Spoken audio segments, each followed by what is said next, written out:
Esingda bo'lsin, inson qilgan har bir yaxshiliqininki yoki Allohdan qo'rqish yusidan tashlagan har bir huzur deb qaralayotgan yoki yaxshilik deb qaralayotgan ishlarning mukofotini cho'qim qaytirib oladi. Buning eng oldida mushayda men yigitlarimizga shunday xitob qilaman. Yigitlarimiz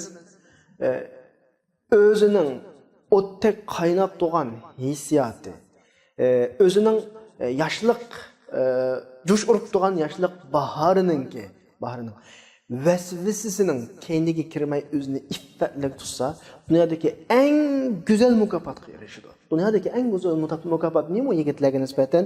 Imom Nasa'iy Amr ibn As'dan rivoyat qilingan bir hadisda inna dunya kullaha mata'. Dunyoning hammasi insonga berilgan bir ne'mat deb bo'lib, va xayru mata'i dunya al-mar'atu salihah. Dunyoning eng hammasi bir ne'mat, mushu ne'matlarning eng yaxshisi salih ayol deydi.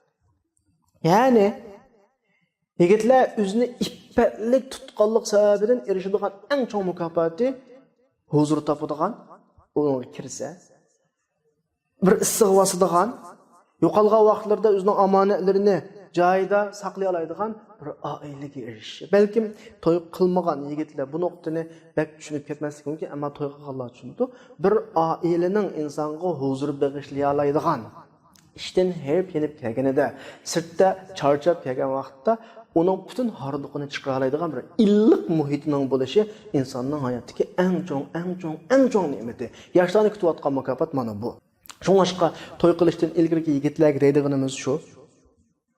O yigit Allohning harom qilgan siziqlardan ner yashsa, iffatli bo'lsa, ko'zini yumsa, mushlarning hammasini Alloh subhanahu va taoloning rozilik qilini deb qilgan bo'lsa, mushi ishga o'xshash uning bir mukofot beriladi.